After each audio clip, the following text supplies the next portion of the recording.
December 31 உலகமே அடுத்த வருஷத்துக்கு நம்ம உள்ள போக போறோம். அடுத்த வருஷம் அந்த வாழ்க்கையே மாறப்போகுது. அடுத்த வருஷம் புதுசா பொறக்க போகுது அப்படின்னு நியூ இயர் செலிப்ரேட் பண்றதுக்கு போயிட்டு இருந்தாங்க.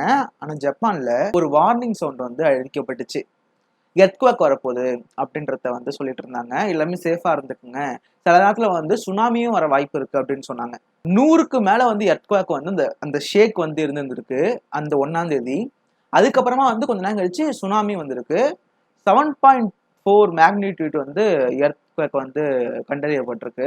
இந்த வருஷம் ஸ்டார்ட் ஆகும் போதே அவங்களுக்கு பெருசா எர்த்குவேக்லாம் வந்துதான் இந்த வருஷமே அவங்களுக்கு ஸ்டார்ட் ஆகுது. கிட்டத்தட்ட 150 பேருக்கு மேல இறந்து போயிருக்காங்க. நிறைய பேர் இன்ஜுரியா இருக்காங்க. கிட்டத்தட்ட $6 பில்லியன் கிட்ட அங்க ஜப்பான்ல இருக்க பொருட்கள் சேதமாயிருக்கு அப்படின்னு சொல்றாங்க. ஜப்பானுக்கு இது புதுசு கிடையாது. எப்பயுமே நீங்க ஜப்பான் எடுத்துக்கிட்டீங்கனாலே அங்க நிலநடுக்கம் வந்துச்சுப்பா, அங்க சுனாமி வந்துருச்சுப்பா அப்படின்றத நீங்க எப்பயாவது கேட்டுட்டே இருப்பீங்க. ஒரு விஷயம் சொல்லணும் அப்படின்னா, ஜப்பான்ல ஒரு வருஷத்துக்கு கிட்டத்தட்ட 1000க்கு கிட்ட எர்த்குவேக் நடக்குமா. எர்த்குவேக்ன்றது இந்த உலகத்துல எல்லா இடத்துலயும் நடந்துகிட்டே தான் இருக்கு. ஆனா அது பெருசா டேமேஜ் கொடுக்குமான்னு கேட்டா பெருசா கொடுக்காது. ஒரு மேக்னிடியூட்னு சொல்றாங்கல்ல, இதுல 7.4 மேக்னிடியூட் அன்னைக்கு இருக்கு ஜப்பான்ல ஷேக் ஆயிருந்திருக்கு. அந்த மாதிரி எர்த்குவேக் வந்திருக்கு. 8க்கு மேல போனாதான் பிரச்சனை. 2011ல ஜப்பான்ல பெரிய சுனாமி வந்துச்சு, நம்ம கேள்விப்பட்டிருப்போம்ல. அப்ப 9 மேக்னிடியூட் இப்ப இருந்தது. நிலநடுக்கம் சுனாமி அடிச்சு பனி பொழிஞ்சு கிட்டத்தட்ட 24,000 பேர்கிட்ட இறந்து போயிருந்தாங்க. அன்னைக்கு 2011ல கிட்டத்தட்ட 2000 பேரை காணோமா. 2000 பேர் எங்க போனாங்கன்னு தெரியாம தண்ணி கடலுக்குள்ள எடுத்துட்டு போயிடுச்சான். ஜப்பான்ல எப்பயுமே இந்த மாதிரி சம்பவம் நடந்துகிட்டே இருக்கே. உலகத்துல எங்க நிலநடுக்கம் வந்தாலுமே ஜப்பான் நிலநடுக்கம் மட்டுமே பேசிக்கிட்டு இருக்கோம் அப்படின்றத கேட்போம். ஏன் ஜப்பான்ல நிலநடுக்கம் வருது? நிலநடுக்கம்னா எப்படி வருது? சுனாமினா எப்படி வருது? ஜப்பான் மக்கள் எப்படி இதுல சர்வே ஆவாங்க? ஜப்பான் எப்படி இந்த மாதிரி நிலநடுக்கம் வந்தா எப்படி நம்மளை பாதுகாத்துக்கணும் அப்படின்றத தெரிஞ்சுக்கிட்டாங்க அப்படின்றத இன்னைக்கு வீடியோல பார்க்கலாம். வாங்க வீடியோக்குள்ள போலாம். உலகத்துல எல்லா இடத்துலயுமே இந்த எர்த்குவேக் அப்படின்றது நடக்கும். ஆனா ஜப்பான்ல அதிகமாவே நடக்கும். ஏன் அப்படின்னா, நம்மளோட பூமி டெக்டானிக் பிளேட்ஸால உருவானது. எப்படி சொல்றதுன்னா, நம்ம பூமி இருக்குல்ல, நிறைய பசில்ஸை வச்சு நீங்க ஒட்ட வச்சுங்கன்னா அப்படி இருக்கும். அந்த மாதிரிதான் நம்மளோட பூமியோட கிரஸ்ட் இருக்கு அப்படின்னு வச்சுக்கலாம். எப்படி சொல்றதுன்னா, பூமியில நிறைய லேயர்ஸ் இருக்குங்க. நீங்க உள்ள போனீங்கன்னா கோர் இருக்கும், அதுக்கு மேல கிரஸ்ட் இருக்கும், மென்டல் அப்படின்றது இருக்கும். கிரஸ்ட்ன்றது எப்படி சொல்லலாம்னா, பூமியோட ஒரு ஸ்கின் மாதிரி வச்சுக்கலாம். அதுக்குள்ள டெக்டானிக் பிளேட்ஸ்லாம் இருக்கும். டெக்டானிக் பிளேட்ஸ் ஒரு பசில் மாதிரி இருக்குன்னு வச்சுக்கலாம். இந்த டெக்டானிக் பிளேட்ஸ் ஒன்னுக்கு மேல ஒன்னு மோதிக்கிட்டு ஒரு வருஷத்துக்கு 8ல இருந்து 10 சென்டிமீட்டர் நகர்ந்துகிட்டு இருக்கு. இந்த டெக்டானிக் பிளேட்ஸ் நகர்ந்துகிட்டு இருக்கு அப்படின்னு சொல்லலாம். ஒரு கோடி வருஷத்துக்கு முன்னாடி நீங்க பாத்தீங்கன்னா பூமின்றது இன்னைக்கு நீங்க பாக்குறீங்கல்ல அந்த மாதிரி இருக்காது. ஃபார் எக்ஸாம்பிள் இந்தியாவோட மேப் எடுத்துக்கிட்டீங்கன்னா இன்னைக்கு பாக்குற மாதிரி இந்தியா முன்னாடி கிடையாது. இந்தியன் பிளேட்டும் யூரேஷியன் பிளேட்டும் மோதி தான் ஒரு கொல்யூஷன் நடந்துதான் இமாலயாஸே உருவாச்சுன்னு சொல்லுவாங்க. இந்த பிளேட்ஸ் மூவ் ஆகிட்டு இருக்கும். அப்படி உரசி நடக்கும் போது தான் இந்த மாதிரி பிளேட்ஸ் உரசும் போது நிலநடுக்கமாவோ இல்ல சுனாமியோ அது உருவாகும். இப்படிதான் நிறைய கொல்யூஷன் இருக்கும். இந்த மாதிரி டெக்டானிக் பிளேட்ஸ் விலகி போகும். ஒன்னுக்கு மேல ஒன்னு உரசிக்கிட்டு போகும், இல்ல ரெண்டும் மோதும். இந்த மாதிரி நிறைய நடந்துகிட்டு இருக்கும். இப்படி நடக்கும் போது மேல இருக்க சர்ஃபேஸ்ல மேல கிரஸ்ட்ல ஒரு இம்பாக்ட் மாதிரி நடக்கும், ஒரு ஷேக் மாதிரி நடக்கும். அதுலதான் இந்த மாதிரி எர்த்குவேக் அதுக்கப்புறம் சுனாமி எல்லாம் வருது அப்படின்றதுதான் உண்மை. உலகத்துல டெக்டானிக் பிளேட்ஸ் நிறைய இருக்கு. ஏன் ஜப்பான்ல இந்த பிரச்சனையா இருக்கு அப்படின்னு பாத்தீங்கன்னா, பசிபிக் ரிங் அப்படின்னு சொல்லுவாங்க, ரிங் ஆஃப் ஃபயர் அப்படின்னு சொல்லுவாங்க. என்ன அப்படின்னா, அந்த ஒரு இடம் இருக்குல்ல, பசிபிக் ஓஷன்ல இருந்து நீங்க ஒரு கோடு மாதிரி கிழிச்சுக்கிட்டீங்க அப்படின்னா இந்த இடத்துல ஆக்டிவான வல்கனோஸ் அதிகமா இருக்கு. இந்த மாதிரி எரிமலை குழம்பு எரிமலைகள் இந்த இடத்துல நிறைய இருக்கு அப்படின்றதுதான் உண்மை. இந்த இடத்துல அதிகமான எர்த்குவேக், அதுக்கப்புறமா உலகத்துல நடக்கிற 90% எர்த்குவேக் சுனாமிலாம் இந்த இடத்துல இருக்க இடத்த மட்டும் தான் அஃபெக்ட் பண்ணும். ஏன்னா அதிகமான வல்கனோஸ், அதிகமான டெக்டானிக் பிளேட்ஸ்ல இங்க உரசிக்கிட்டு இருக்கும் அப்படின்றதுதான் உண்மை. ஏன் ஜப்பான்ல பிரச்சனை வருது அப்படின்னா, ஜப்பான் பாத்தீங்கன்னா ஒரு 4 டெக்டானிக் பிளேட்ஸ் ஒன்னு சேர்ற இடத்துல இருக்கு. ஒரு யூரேஷியன் டெக்டானிக் பிளேட்ஸ், அதுக்கப்புறமா நார்த் அமெரிக்கன், அதுக்கப்புறமா பசிபிக் பிளேட் இருக்கு, அதுக்கப்புறமா பிலிப்பைன் சி பிளேட் இருக்கு. இந்த மாதிரி 4 டெக்டானிக் பிளேட்ஸ் இருக்கிற இடம் ஜப்பானா இருக்கு. அங்க ஜப்பான் இருக்கு. அதுவும் இல்லாம பசிபிக் ரிங் இருக்குல்ல, அந்த ரிங் ஆஃப் ஃபயர்னு சொல்றாங்கல்ல, அதுக்குள்ளேயும் இது வருது. அப்படின்னும் போது இங்க டெக்டானிக் பிளேட்ஸ் 4 டெக்டானிக் பிளேட்ஸ் மோதிக்கிட்டு இதாகிட்டு இருக்கும். அங்க அதிகமான எர்த்குவேக் சுனாமி எல்லாம் வந்துகிட்டு இருக்கு. நம்ம தமிழ்நாட்டுல வாழ்ந்துகிட்டு இருக்கோம். நமக்கு அதிகமான எர்த்குவேக் இதெல்லாம் நம்ம அதிகமா பார்த்தது கிடையாது. ஆனா நேபாள் அதிகமா எர்த்குவேக் வரும் தெரியுமா? ஏன்னா யூரேஷியன் பிளேட்டும் அதுக்கப்புறமா இந்தியன் பிளேட்டும் ஒன்னு சேர்ற இடம். அப்படிதான் இமாலயாஸே உருவாச்சு அப்படின்னு சொல்லுவாங்க. ரெண்டும் மோதி கொலிஷன் ஆகி ஒரு பெரிய மலையை உருவாக்குச்சு அப்படின்னு சொல்லுவாங்க. ரெண்டு இது மாதிரி ஆடும் போது ஷேக் ஆகும் போது அந்த நிலநடுக்கெல்லாம் வரும்போது தரைகள் ரெண்டா பொழந்துக்கப்படும் தெரியுமா?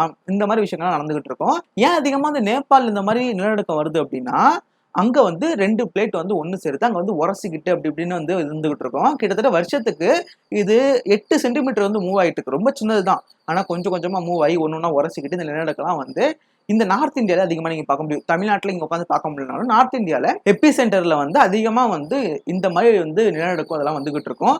அதனாலதான் ஜப்பான்ல நிலநடுக்கம் வர செய்யுது. இந்த சுனாமின்ற வார்த்தை இருக்குல்ல, சுனாமின்ற வார்த்தையே ஜாப்பனீஸ் வார்த்தை தான். அங்க அதிகமான வந்து இது நடந்துகிட்டே இருக்கும். சுனாமின்றது வந்துகிட்டே இருக்கும். அப்படின்னும் போது சுனாமிக்குன்றது ஜாப்பனீஸ் வார்த்தை. அதுக்கு வந்து ஆர்பர் வேவ்ஸ் அப்படின்றது.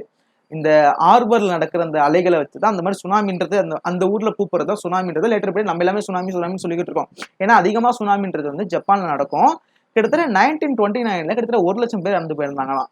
2011 நடந்ததுல கிட்டத்தட்ட 20,000 பேர் கிட்ட இறந்து போயிருந்தாங்க. 2,000 பேர் காணாம போயிட்டாங்க. கடல் இழுத்துட்டு போயிடுச்சு உள்ள. ஜப்பான் வந்து சேஃபா இல்லாத ஒரு இடம் தான். ஏன்னா அடிக்கடி நிலநடுக்கம் வரும், சுனாமி வரும். ஏன் அப்படின்னா அது ரிங் ஆஃப் ஃபயர்லயும் இருக்கு. இந்த டெக்டானிக் பிளேட்ஸ் வந்து 4 டெக்டானிக் பிளேட்ஸ் வந்து மீட் பண்ற இடத்துலயும் இருக்கு.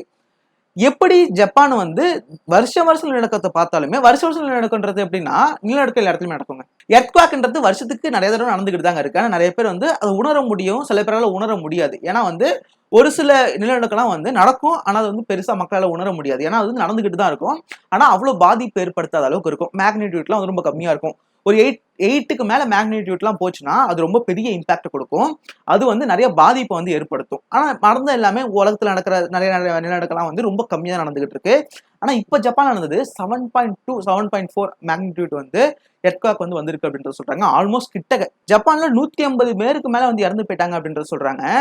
இது ஜப்பானை தவிர வேற எந்த கண்ட்ரில நடந்தாலுமே அதிகமான ஒரு இழப்பை வந்து கொடுத்துருக்கும். ஜஸ்ட் இமேஜின் பண்ணி பாருங்க, தமிழ்நாட்டுல இல்ல சவுத் இந்தியால இந்த மாதிரி ஒரு சம்பவம் நடக்குது அப்படின்னா நம்மளால அதை தாக்கு பிடிக்க முடியாது. நம்ம இந்தியாலே நடந்தாலே தாக்கு பிடிக்க முடியாது. அப்படி ஒரு சம்பவம் நடந்துச்சுன்னா நம்ம வந்து காலி அவ்வளவுதான் அப்படின்ற மாதிரிதான் உண்மை. ஏன் அப்படின்னா ஜப்பான் வந்து அவ்வளவா இம்ப்ரூவ் பண்ணியிருக்காங்கன்றதுதான் உண்மை. ஏன்னா ஒரு காலத்துல வந்து ஜப்பான் வந்து அதிகமா வந்து இந்த இடத்துல இம்பாக்ட் இருக்கு, இங்க வந்து நிலநடுக்கம் நடக்கும், சுனாமி வரும் அப்படின்னு உடனே அவங்க என்ன பண்ணாங்கன்னா ஒரு கவர்மெண்ட் வந்து ரூல் போட்டாங்க. எல்லாமே வந்து எர்த்குவாக் ப்ரூஃபா வந்து நீங்க வந்து பில்டிங்ஸ் எல்லாம் கட்டணும். எர்த்குவாக் வந்தாலும் அந்த பில்டிங்ஸ் எல்லாம் பாதுகாக்கிற மாதிரி, எர்த்குவாக்ஸ் வந்தா அந்த பில்டிங் எல்லாம் சேதாரம் அடையாத மாதிரியான பில்டிங்ஸ் வந்து கட்டணும்னு சொன்னாங்க. ரப்பரை வச்சு பில்டிங்ஸ் நடுவில் ரப்பரை வச்சு அந்த வைப்ரேஷன் எல்லாம் தாங்குற அளவுக்கு வந்து இப்ப இருக்கிற ஜப்பான்ல வந்து அதிகமான பில்டிங்ஸை கட்டியிருப்பாங்க. இதனால நிலநடுக்கம் வந்தாலுமே அந்த பில்டிங் இடிஞ்சு உராத மாதிரி கட்டி வச்சிருப்பாங்க. இந்த மாதிரி நிறைய இடத்துல கட்டினாலுமே அதுக்கப்புறம் என்ன பண்ணாங்க அப்படின்னா எல்லாருக்குமே வந்து இந்த அலர்ட் வார்னிங் கொடுக்குற மாதிரி ஒரு இது வருது அப்படின்னா, ஒரு சுனாமியோ இல்ல ஒரு நிலநடுக்கம் நடக்குது அப்படின்னா இந்த அலர்ட் வார்னிங் வந்து எல்லாருக்குமே கொடுக்குற மாதிரியான விஷயங்கள் வந்து பண்ண ஆரம்பிச்சாங்க.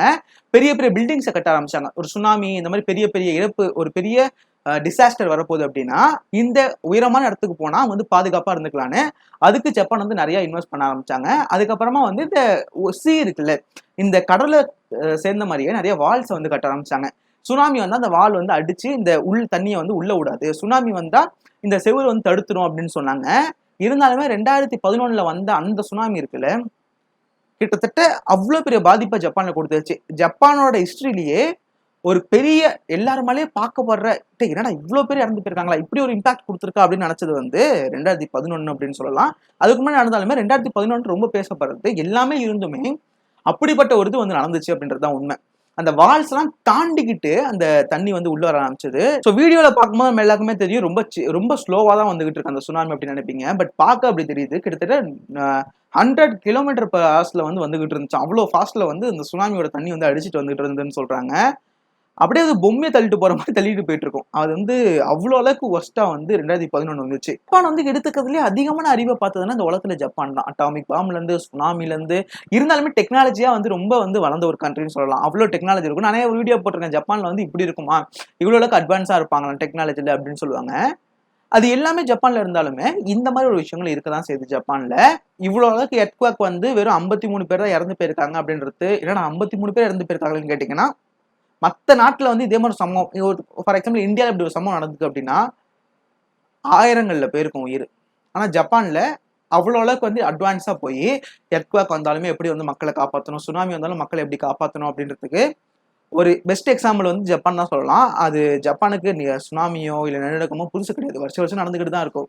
அது இந்த வருஷம் ஜப்பான்ல வருஷம் ஸ்டார்டிங்ல நடந்திருக்கு அப்படின்றது தான் ஒரு சேட் ரியாலிட்டி அப்படின்னு சொல்லலாம். அது ஜப்பான்ல நடந்துருச்சு. இதனாலதான் ஜப்பான்ல வந்து அதிகமான வந்து நிலநடுக்கமும் சுனாமி வந்துகிட்டு இருக்குன்றது தான் உண்மை. இந்த மாதிரியான வீடியோஸ்லாம் அதிகமா பார்க்கணும் அப்படின்னா இந்த சேனலை சப்ஸ்கிரைப் பண்ணிக்கோங்க. அடுத்த வீடியோல வந்து பார்க்குறேன். Bye guys.